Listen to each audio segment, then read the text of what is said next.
with leaders is here.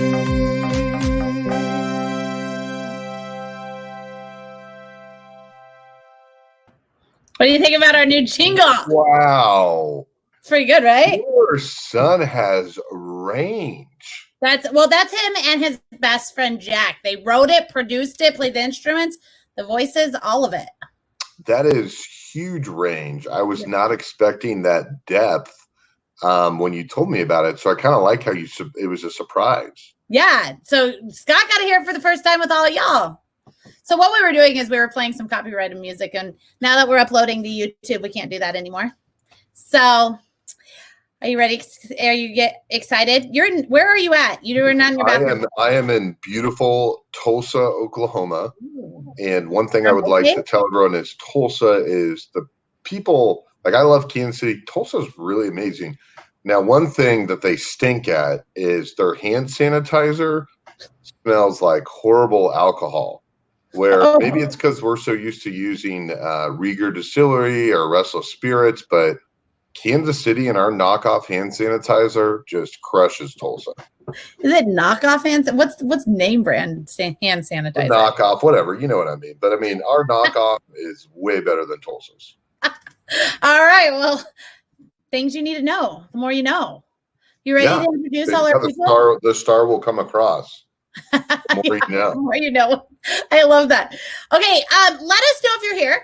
We've got an incredible lineup today. You're going to want to get your questions in early. So let us know if you're here, and we will start going.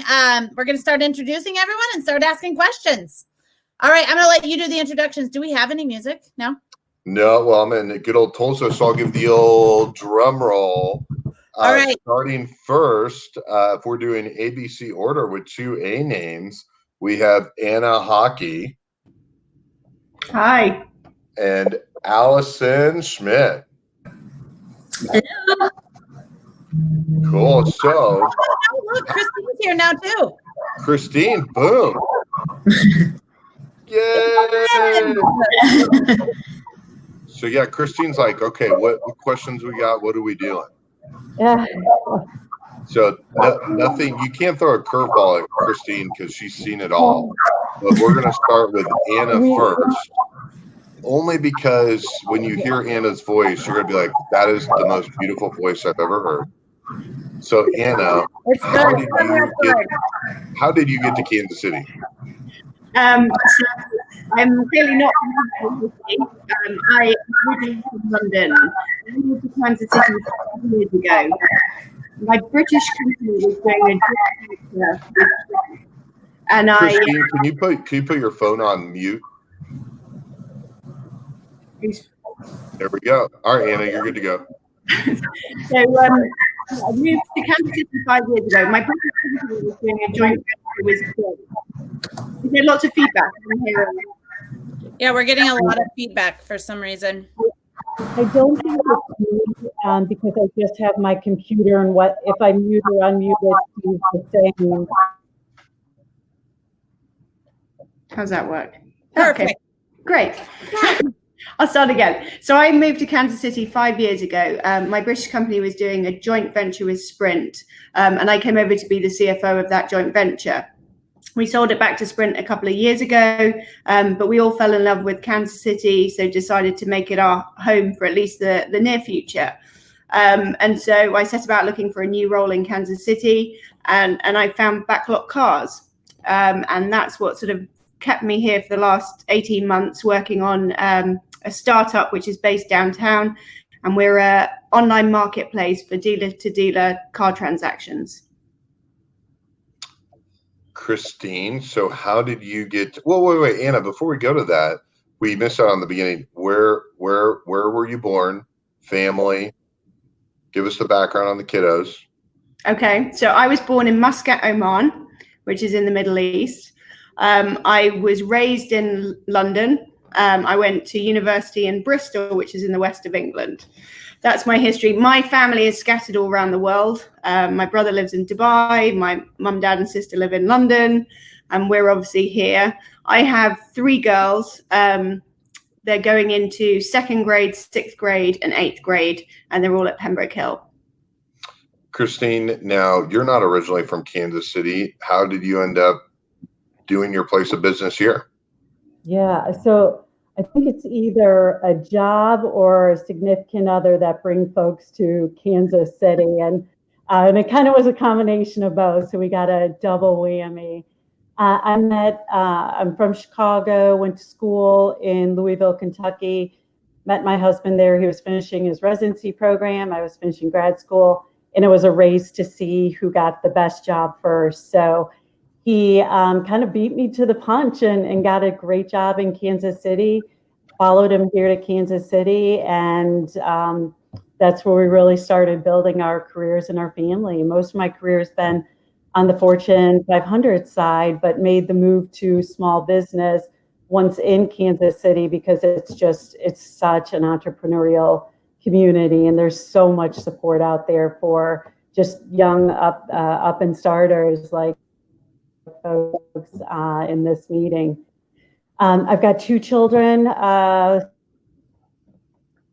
great kids, and I work for a company which is, I've got 1 student on 71st and Memorial. So if you watched the news last night, Scott, you saw some of the crazy stuff happening there last night. Yeah, absolutely. And Allison, I recently dropped my daughter off her first day of daycare with my wife, and I'm talking to 4 amazing moms. If you can, when you talk about your story, your journey professionally, can you kind of dive into starting at Dimensional Innovations and what you're doing today? Sure. Well, first of all, thank you for having me on the show here. It's very, very nice of you for the invite. So I have a great story, I think. Just many different jobs after college where I attended in Lawrence at KU, and got some experience with a couple manufacturing firms. And after, 8 to 10 years or so, answered an ad in the paper, yes, an ad in the newspaper, to fill in for an assistant, fill in as an assistant controller to the current controller or CFO.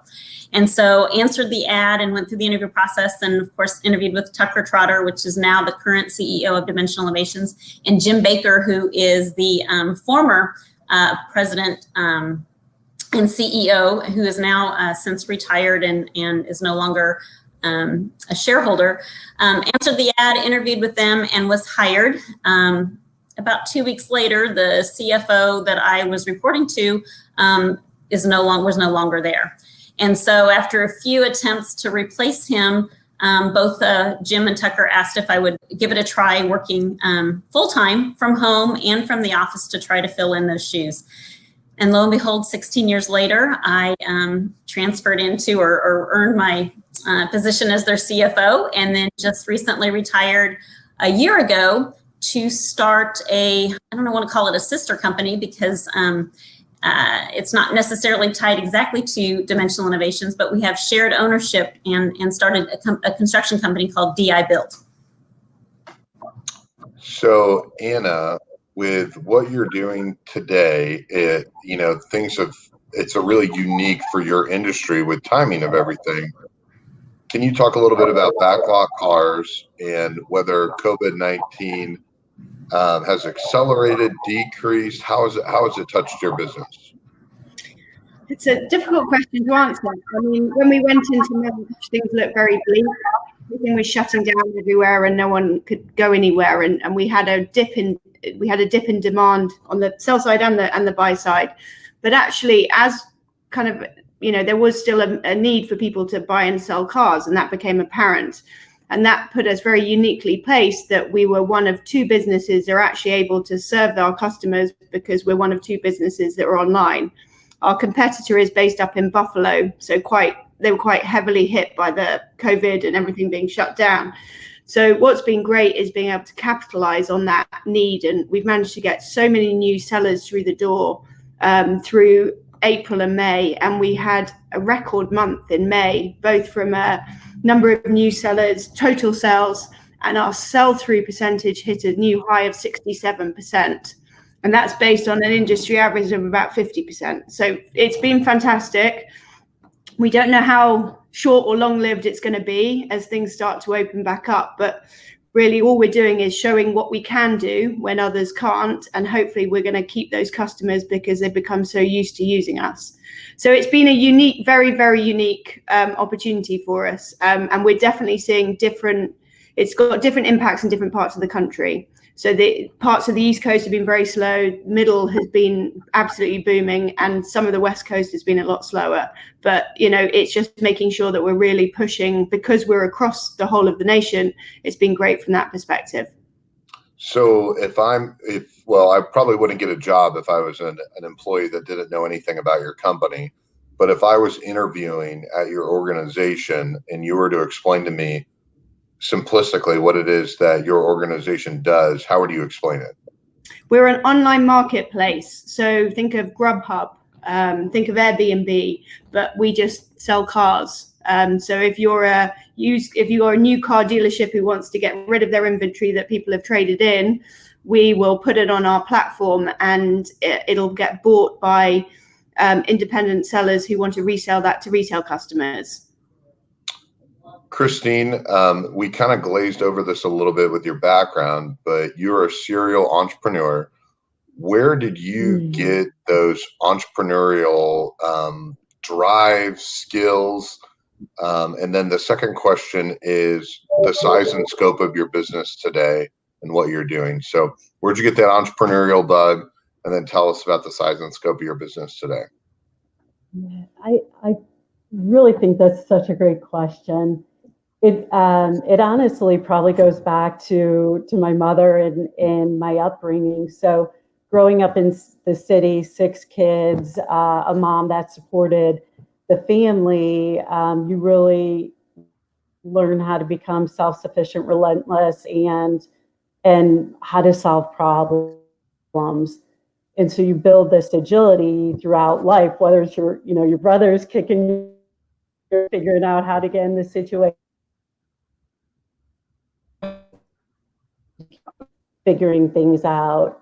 So I would say that entrepreneurial spirit really came from a lot of my background and upbringing, and just the constant drive to go to the next level and go to the next level and go to the next level.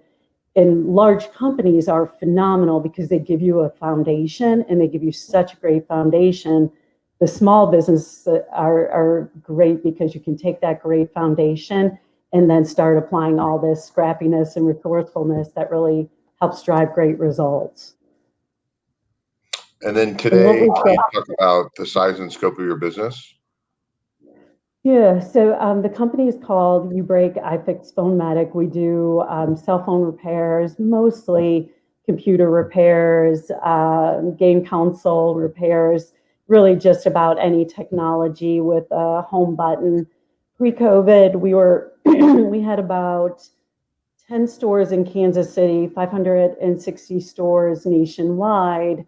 And it was mostly a store-based business.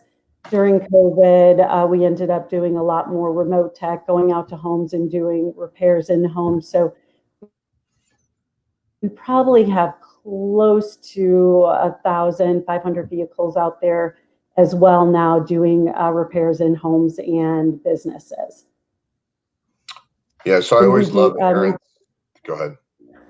No, we're the exclusive partner for Samsung, for Google. We do Apple repairs, HP, Dell, Shurion. So we're behind the scenes on Verizon, AT&T, Sprint. A lot of behind the scenes work supporting your insurance carrier or your insurance provider and carrier. And if you are a first responder, are you guys still doing a deal where you'll fix their phones? Yeah, so if anybody is a first responder, and you could be a nurse, you could be the medical technician, firefighter, police officer, we're doing free Samsung and free Google repairs for those individuals. Yeah. So Allison, why did you see the opportunity to pivot? Kansas City is very ripe for opportunity. Am I echoing a little bit? Yeah. Allison, how did you decide to pivot when you did, and why did you decide to pivot to what you're doing today? Well, after 16, almost 17 years with Dimensional Innovations, I had told Tucker I'm kind of ready to start a new chapter of what my next phase of life was going to be. And we had started a construction company, DI Build. I started it back in end of 2016, just on the side for Dimensional Innovations, just because we needed a construction arm to help with some of our projects to complete the whole package. And the discussions turned into how about I sell, you acquire the majority shareholder or the majority shareholder piece of this and become a women-owned and minority business, or DBE business. And so I thought, you know what? I've not owned my own company since I was in 3rd grade, which was a paper route. And I thought, why not give this a shot and see what I can do? Fortunately, we were surrounded in DI Build with the employees that were there with experts in their field, both in the restoration and insurance construction field, the federal projects, military projects, and also private projects as well. So I thought, you know what, I'm going to give this a shot and get it everything I have. And so far, we're moving forward. So Anna, and a quick reminder, make sure that you're asking questions for our speakers for the second half of the show. I noticed that Scott and Allison are on. Hopefully I'm not echoing too much. Anna, can you hear what my questions? Yeah. So Anna, with the future of what your industry looks like, I know it's kind of hard to think post-COVID, but really just think 2 years out. I mean, what do you want your industry to look like, and what's the opportunity for Backlot cars? And specifically, it's kind of cool to think about because we're all Kansas City based. So what does it mean for your organization, and how would you like to see yourself grow in the next year or two? I think we'd like to see ourselves really capitalize on auctions being a thing of the past. So, going to physical auctions where the sellers have to take the day out to do that. They have to transport the cars at a cost to them, and then they have a fee when they sell a car. If we can replace them fully with our high sell-through rate, and we can replace them, they don't have to transport the car. The buyer pays for the transport once they've purchased it. We inspect all of the cars. They can sell them with no risk on our site. That's hopefully where we're going to go in the future. And if we can really capitalize on the fact that these auctions are shut at the moment, hopefully some of them won't open back up, which would be great from Kansas City for a new startup in the area. And just as reference, how large is your organization? I know your goal isn't ultimately to hire as many people as possible, but to be as efficient as possible. But how many people work with you in Kansas City and across the country? We have 170 employees in total. 30 of them are based in Uruguay, South America. No one's actually in Kansas City in our office at the moment, just because we have a small titles team and we want to keep them safe. So they're the only ones in the office because they physically have to be there. But normally when we are there, we have about 80 people in Kansas City, and then the rest are remote. So Christine, with what you're working on, was timing, obviously you have a lot of retail, so that's maybe not potentially good timing, but deploying and going to the customer and working with more corporate clients, that was really good timing. So do you want to kind of talk about the good, bad, and the ugly of the transition and what the future looks like for your company and your industry? Sure. So it almost feels like our strategic plan that we had mapped out for all of 2020 got rolled out in a single month. And so it was, our future is really being able to do technology repairs anywhere, anytime. And so we had that road mapped out. And because of the changes that were needed because of COVID, we basically had to deploy sooner rather than later. And definitely the bike wasn't built, and we were building the bike and still building the bike as we're riding it. But it just, it just accelerated our strategic plan. For us, it shows the agility and the things you can do, but for us, the future truly is staying on plan in regards to anywhere, anytime repairs. We had a product Home Plus that was going to be something we rolled out closer toward the end of the year, but we were able to roll it out now because we already did the curbside, we already did the vehicles going to homes, and the Home Plus gave us the ability to offer 24/7 concierge technology repairs by individuals here in the United States that you have access to 24/7. So it really is going in the direction of anywhere that you are, anywhere that your college student is, anywhere that your family member is, any time of day, because we all work different times and we all need technology connectivity different times. But it really is going in the direction of being able to service businesses and consumers anywhere, anytime.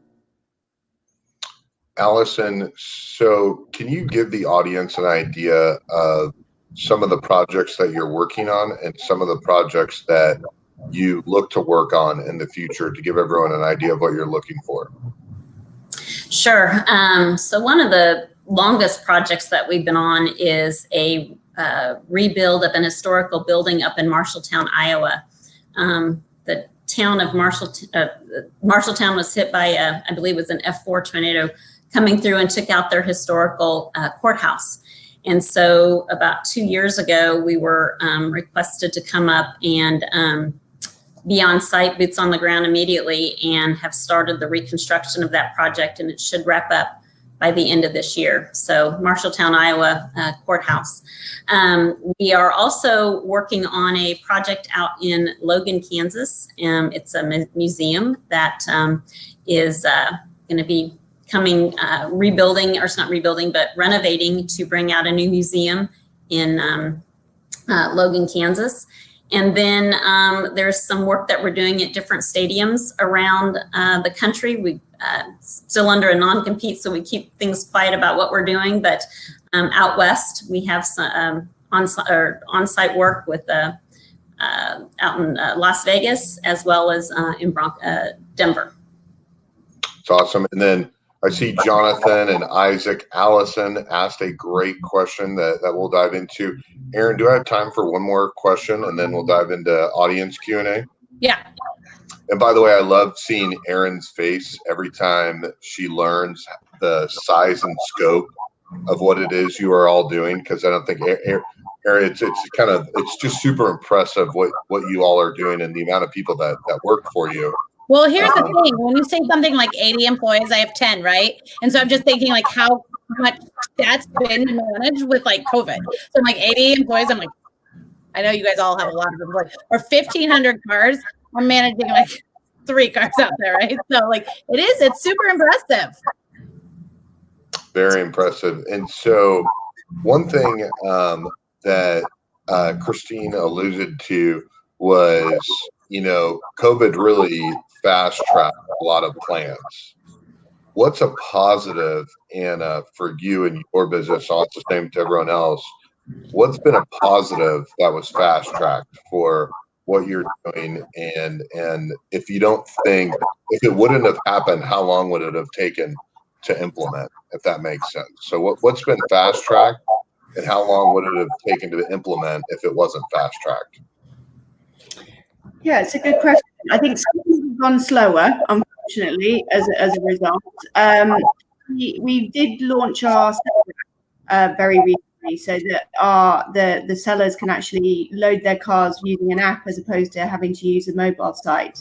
So that probably accelerated having so many new sellers on the site. So probably got accelerated by a month or 2 as a result. Unfortunately, we've got some other things that have taken longer, so I can't claim all the wins. Christine, what was one thing that accelerated your business that for change? And if COVID wouldn't have happened, how long do you think it would have taken to make that change?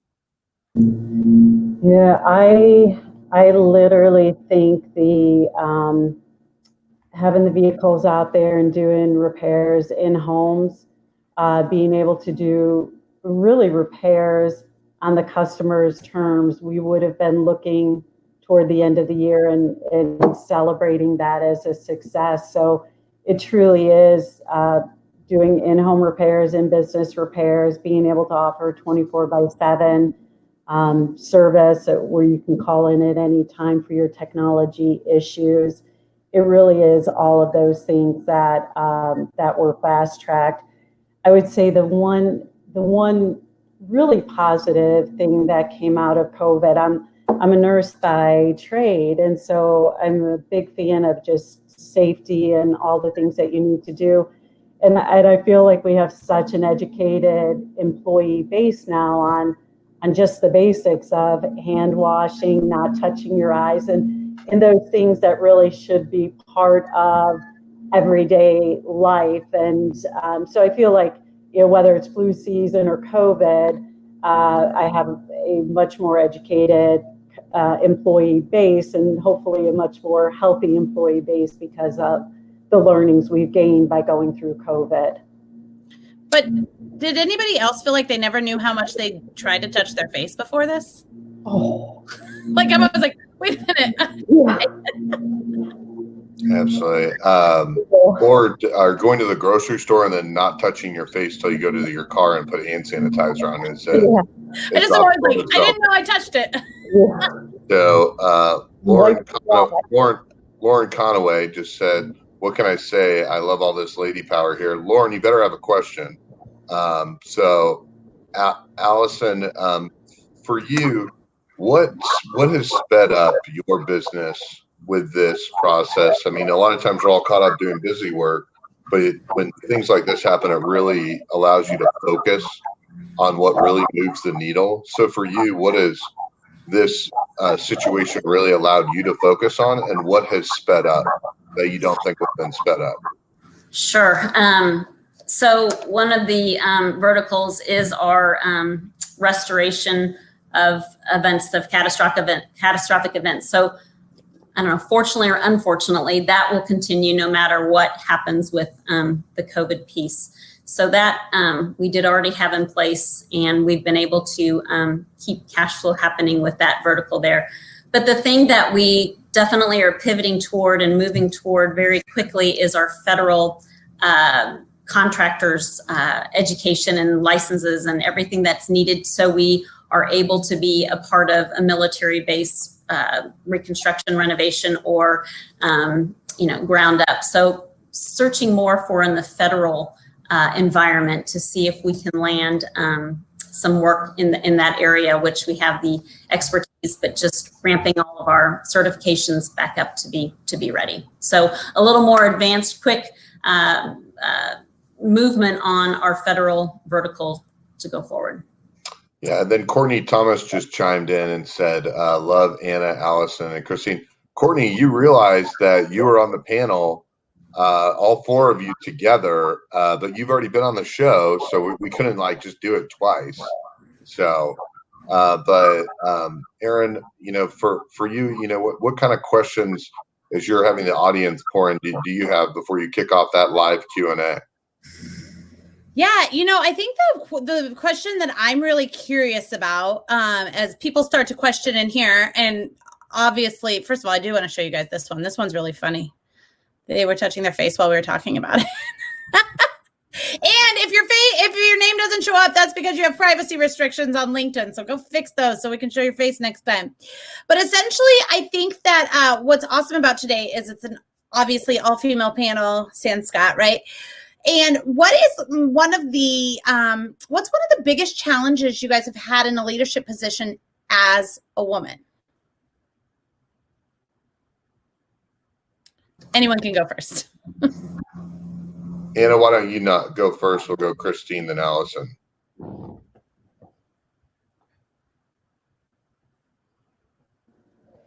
Anna, do you want to answer the question? Go ahead, Christine. Oh no. So just in general, biggest challenge as a woman?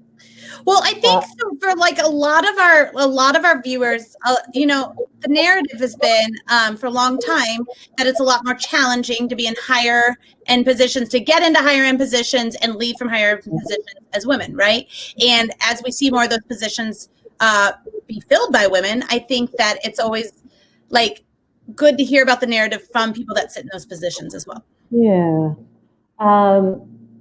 I would say probably one big thing is just not being able to know. And so you tend to have a higher level of empathy, and you want, sometimes like a man will go straight in for the kill, and a woman will want to gather and gather and gather, and so you're trying to make everything right and do everything, and not use the power of no to say, I'm going to have to stop that, or I don't have enough time. I think we're all such, if I look at my colleagues here, everyone's such overachievers, and they just want to keep saying yes, yes, yes. Like yes to shows online. Right. Well, you've got stores that are being rioted, and your heart's like this, and yeah, it's learning the power of no, and I think as women it's so hard to do. But you have to figure it out, and you have to be able to do it in order to be successful. You have to say no so you can manage your family. You have to say no so you can prioritize great things like this with great colleagues that help feed you back. There's a lot of power behind being able to do that, but it takes mastery getting to that point. Do either one of you guys have an answer? If not, we'll go to audience questions. So I asked a big question. Sorry. I think for me, in terms of it's less about being the female, but making sure the diversity is there. So part of it is that people's brains do work differently, and by having the diverse mix of men and women in the leadership positions, you get a much more balanced outlook. Not to put people into buckets, but men generally are more risk takers as opposed to risk averse. So it's just really important to have that balance, particularly in something like this, where you could quite easily push on something or pull on another thing. So just having that balance across the leadership team, I think, is really important, and for us to play a role in that. Wonderful point. I have to agree. I was going to say I have to agree with Christine on the how to say no, because that has always been the biggest challenge for me personally, how to not put in a 26-hour worth of work into a 24-hour day. And then on top of that, my kids are all grown and into college or out of college now. So I was parenting in the 90s, and the juggle of being a mom and also trying to work on my career, and the guilt that would come on, and just knowing that, hey, you know what, the kids do thrive, and they do move, and they bounce, is what I say. They just become their own people, and you are a great mom no matter how you make it work. So yeah. One thing I'll jump in that Anna mentioned is you see a lot of organizations where they don't have a diversity of thought that are just continuing to surpass people that may just have a bunch of dudes in a room. And I mean, I think just there are so many advantages to having a diversity of thought in a room, and especially when it comes to winning business, it's huge. Good answer, Scott. Well, I wasn't asked myself. I think Anna's point was very key in terms of winning. Well, and the reason I wanted to ask that question is because I'm not quite at y'all's level, right? But I'm getting asked this question by a lot of people that are watching what I'm doing, like only 4 years in, right? And so I think a lot of times the narrative is just automatically it's going to be harder because you're a woman. So I like for people to hear, once you've increased that, really what all is awesome too, right? So, okay, we have another great question here from Allison. What are each of you doing differently to understand your customers' changing priorities in this environment, and anything specific you feel will best position you to reemerge successfully? So whoever wants to go first. Anna, let's just do that. Anna, Christine, then Allison. But Anna, you want to go first? Yeah, sure. So we've done lots of consumer groups and questionnaires to understand what people want throughout this, and then just using that in our product development. So we're constantly doing product releases and tweaking and making it better based on the feedback that we're getting. So it's really doing a lot of listening through these times and understanding what our customers want. Christine? It's such a good question, Allison. For us, I think it's just simple. I mean, oftentimes we'll ask the customer, what is happy? Like what is your happy? So even though we think we know what their path may be, them saying here's what would be ultimately happy for me. So them telling us what's easiest, fastest, most convenient on their terms. So it's just asking that simple question and then actively listening, and through the active listening, just trying to find the common trends and prioritize those and then go after them. I would say in this environment, it's, with being on different job sites in different states, it's more focused on the safety of the individuals who we have on those job sites. So listening to the client, trying to make sure we're doing everything and going above and beyond to make sure their space is safe while we're on there, as well as our employees are safe, and then pivoting going forward to see what this looks like post-pandemic. I like it. Okay. Again, if your privacy settings are on, you can't see your name, but I'm going to put this up for a second. But the longer the question, the less we see at the bottom too. So I'm just going to do it just for a second. Anna, thanks for your time today. So your value proposition is to eliminate need for offsite auctions, those hard money costs to buy the vehicle, the manpower costs, and real-time buy again vehicle that fits the store portfolio. Would you say that that is all correct? And is that kind of, I guess, the question part I'm going to add, is that kind of where you saw yourselves going? Yes. I mean, all of the above. We want it to be cheaper for the sellers. We want it to be more efficient so they can use their time doing other things and not selling cars through auctions, because that's not their primary business. So it's all about efficiency for those dealerships. Awesome. Okay. Miss Courtney has another question too. So she would like to know how you're helping your employees process the heaviness that is present right now. From COVID to the state of current affairs, we've all been impacted. How will you as leaders help your team rise, to help your teams rise? Sorry, I messed that up. Yes, I think we talked about this a few things, and everyone's had some amazing ideas. And I have to say, I've poached lots of other people's ideas to help with employees.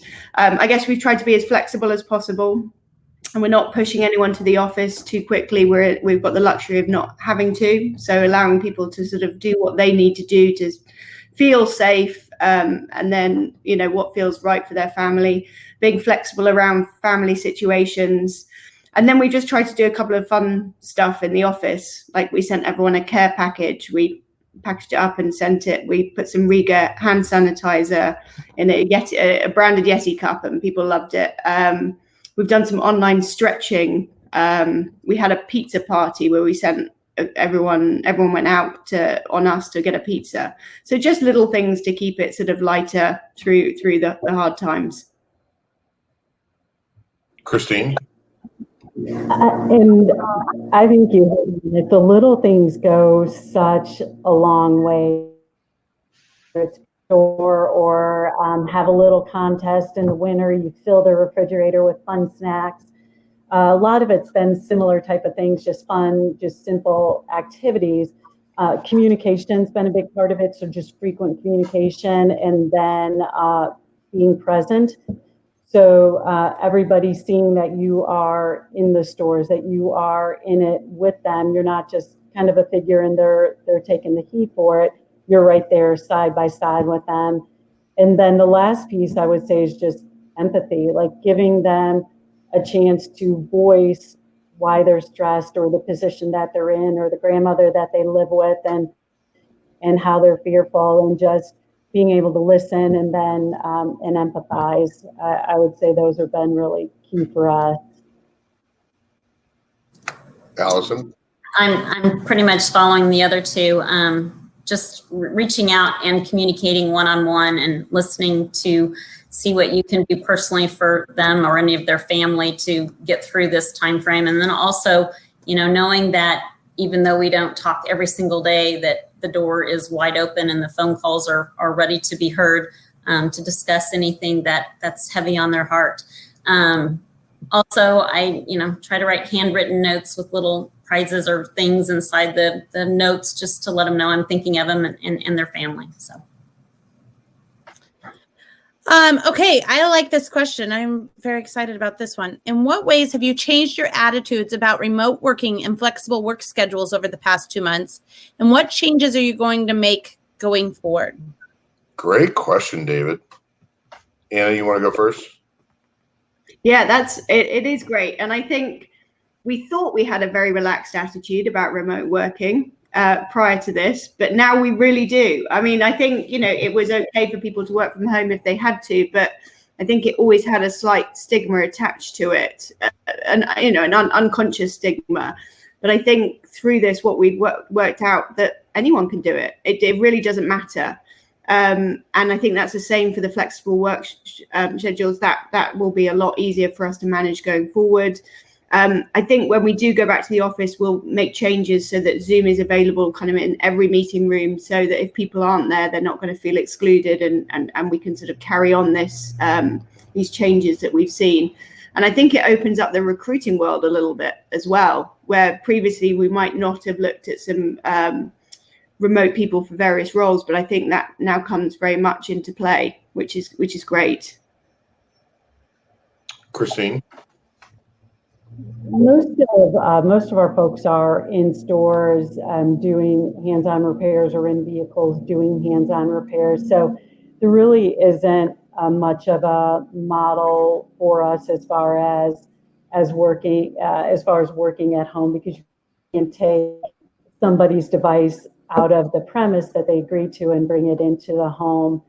I would say we have allowed flexibility, is just if somebody's afraid, or if somebody doesn't feel safe because of somebody, that may have a weakened immune system in their household. We've been very flexible there, just saying, do what you need to do. You'll still have a job when you come back. But for the most part, all of our stuff is hands-on based, so you do have to physically be there. I want to ask a question before we hear Allison's answer while we have Christine right here. Christine, you've mentioned a couple times today that one of your stores is in the area where they're rioting. Have you, when we're talking about employees, have you closed that? Like, what are the decisions you've made around that this week in particular when it comes to your employees as well as yourself? Yeah, so it is all safety first. And it's hard because you have so many stores in so many different places that you can't watch all the news channels, and you're really relying upon the feet on the street to say, hey, there's people aggregating outside. I don't think this is going to be safe. And so the biggest thing, they have certain things that look for, such as people are aggregating outside, or I see a tweet, or the news is stating. So very, very simple criteria. And if any of the stores fall into that criteria, then there's safety protocols that they go through. So if a mob showed up right away, their first goal is get out of the store. Just get out of the store, even if you can't lock the store. If they do have time, it's you want to remove the cash, you want to remove and keep the customer's items safe. But otherwise, you're leaving all drawers open, cabinets open, and because you don't want them, they'll go in and they'll break fixtures to get into them. And so you want as minimal damage as possible. So you really try to open up everything and say, take what you want, and those things that you truly need to keep secure. You're locking in that one safe that's grounded to the floor, and hoping that they can't get into it.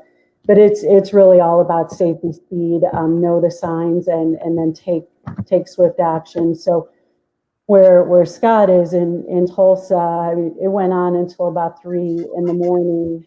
In front of that specific store where they were rioting, and they got hungry first, went after the Baskin Robbins Mediterranean restaurant. And then after that, which is right there. And then after that went into GNC. So I don't know if they felt like they needed to burn off everything they just ate or what. But it was, it's just, you want your employees safe. You don't want anybody reacting on emotions, and it's all safety and know the signs, and just don't be there standing there with your phone, because it just all happens so fast. What I find is absolutely fascinating, we won't spend much more time on it, but I find it fascinating because one of the things I've never realized is if you're ever in that situation where you could get robbed, right? Like, keeping that stuff open actually will probably cost you less money in the back end. I saw a guy yesterday say his shoe store, he should have just handed out shoes outside, and it would have actually been cheaper on the back end for him. So that's absolutely fascinating. So if we have any retail people, that's probably a nugget that they took, right? All right, Allison, let's have you answer. Thank you, Christine, for being so transparent. David's question here: in what ways you guys have handled remote working? And we're on job sites throughout the country, so we've been remote even before this took place. But our office group and our sales group, we did congregate at an office and have worked remotely since then. So it's been a great transition for us, knowing that we can be in the office and also be out of the office is just productive. So we'll adapt. Nice. And actually, Allison and I were talking, and one of my great friends started there the week before. So I think she got like just a couple of days in the office at DI. Is she related to a celebrity? What? Gaffigan? Ann Gaffigan, yeah. Yeah. So how is she related to Jim Gaffigan? Oh, I don't know if she's related, but I do know Ann. I don't care about Jim, but Ann is a world record holder. Or she was, not beat, but she ran the steeplechase at a world record level when she ran it. She had it for like 12 days. Wow. Okay, we have another great question here. We spend a majority of our time at work, which is a good place for important discussions on racism, discrimination to start. How are you addressing for your employees of color what has been taking place this past week? Anna, you want to start? Can you show that question again? Or yeah, I'd leave it up if it wasn't covering your face. I always think when having these questions, I always think it'd be fun for Christine and Allison to start like going up like this to look over the question for the effect. I really like this question. I'm excited to hear. Christine, let's start with you because it's affecting your actual stores and a lot of your employees at a very personal level this week. So the question is how are you addressing your employees of color? Okay. So for us, we have such a diverse workforce. So it really isn't separating anybody and addressing anybody differently. The workforce is already so diverse. It's really just, again, being with them, being in the moment, and giving them the platform to voice how they feel, what they think, and ask questions. So it doesn't matter age, sex, race. It's everyone really has that voice and that chance to speak.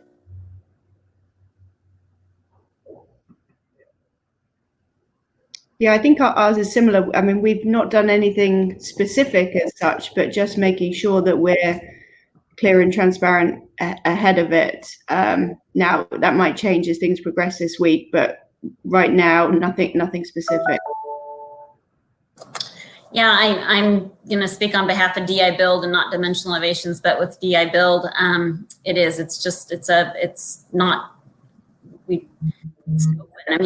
we have a diverse group of people that it's just not been something that we've had to deal with until now. And even now there's just making sure people are heard and voices are said and understood and just, trying to understand what to do going forward. Well, Michael said that this is a great conversation that he's been listening to. Let's end on a high note. Why don't you ask your favorite question about the kitchen? Scott? Oh my gosh, yeah. So hopefully we haven't given up on everything just yet. And the question is going to be around what you should not be eating in the kitchen. So we say, what's your kryptonite in the kitchen? It can't be anything you drink. Can't be wine. Can't be Diet That was Coke. everybody's answer. We had to cut it out. Yeah, you can't. And so I don't know if it's Oreos or if it's candy, because personally, I was killing it during COVID-19 because I was chasing around little kids and losing weight, but I've been eating a ton of candy we've been using to potty train my son. And it just, everything just stopped. I now that sugar just stopped the weight loss, and I'm hurting. And so, Anna, what is the kryptonite in the kitchen that you should be avoiding, but you're not? It's always cheese for me. It's my favorite thing in the world. And it hurts the wallet, particularly here as well. But yeah, good cheese. I am a sucker for, unfortunately. It's probably the worst thing you can eat as well. So I have to go on lots of runs and lots of walks to burn it off. So, Christine, what should you not be eating in the kitchen, but you're still eating? Yeah, I would say, so boy, this is personal, but every morning, usually around 1 a.m., 2 a.m., I wake up and I can't sleep, and I'll go and get like cookies and milk or leftover pasta or something like that. So it's kind of a pre-breakfast, breakfast. I always grab a meal or something small at that time. Always. Oh, I can't wait to tell my wife if I'm out drinking and I come home and I eat chicken wings at 1 a.m. I'm going to just be like, honey, Christine, one of my mentors, it said it was pre-breakfast. So, Let us know how that goes, Scott. Yeah, she won't be happy. So, Allison, what is the thing that you should not be eating in the kitchen, but you're still eating? I have chips and salsa everywhere. I live on chips and salsa. I don't know if you guys remember Jerry Seinfeld, the joke or the statement where they say salsa with your salsa. That's me. I have chips and salsa every time. Erin, has your answer changed at all? What should you not be eating? Listen, she's from London. They have fancy cheese. She's not eating the same cheese as us. No, Erin, I was just saying what are you eating? I thought you were asking her if hers changed. I'm like, no, she's sticking to her cheese because everybody else. Okay, all I could think is I got to try that cheese. Trader Joe's actually does a mean selection of cheese. Just saying. Yes, all of my friends from London eat much fancier than I do. No, I'm still just all things cookies. So many cookies. And then I eat them and then I complain about why I can't lose weight. I don't understand. How about you, Scott? It's eating the candy that my son's potty training on. So Andre Davis made a comment to me, and my wife and I are doing this 3-day potty training, which we've already done. And he said, don't potty train, let candy do your potty training. So we've done it. It's gone really well. So we just bribe our son with different candy, and that's how it's going. That's really how parenting goes, just going forwards too, just so you know. It gets more expensive than candy. That's right. So, all right, and we've got one last comment. David says, thank you all for your thoughtful responses. You have given him a lot to think about. We greatly appreciate you joining us today. We look forward to next week. We've got another lineup coming on next week, so we will post that lineup here in the next couple of days. But thank you so much. You can follow all of our guests today right here on LinkedIn. And again, thank you, and we will see you next time. Thank you.